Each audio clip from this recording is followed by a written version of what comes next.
Là, il faudrait que je rentre une note. Hein. Cours d'informatique dans cette classe de 8e. Okay.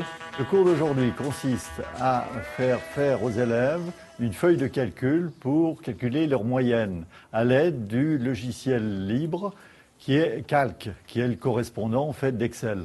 Les logiciels gratuits d'OpenOffice remplacent les bons vieux Word et Excel de Microsoft. Réputé compliqué, le libre a beaucoup évolué. Caractère gras, les notes. C'est assez facile de travailler avec, surtout avec les profs qui nous donnent des consignes très claires. C'est très facile. Facile, mais aussi et surtout indépendant. Une ouverture qui plaît aux profs. On n'est pas soumis effectivement à l'hégémonie de certains logiciels. Pour avoir des nouvelles versions, à chaque fois il faut repayer, etc. Donc à mon avis, il faut s'affranchir d'une certaine mesure, dans une certaine mesure des logiciels dits propriétaires. Dans un ordinateur, le système d'exploitation, Windows par exemple, ainsi que les programmes sont payants. Aujourd'hui, on peut facilement remplacer un, deux, voire la totalité de ces coûteux logiciels par du libre.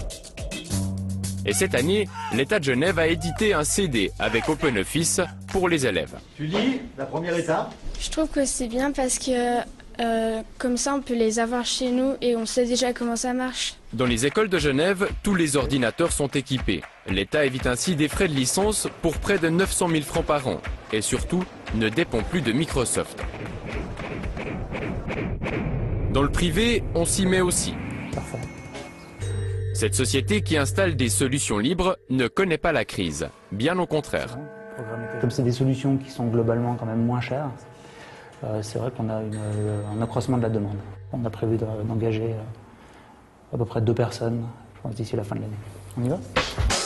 Cet après-midi, rendez-vous à l'hôpital de la Tour, à Meyrin. Ici, le chef de l'informatique aura bientôt équipé tout l'hôpital en logiciel libre. Chaque fois qu'un chef de service vient me voir pour chercher une solution, la première chose, c'est de regarder dans le libre.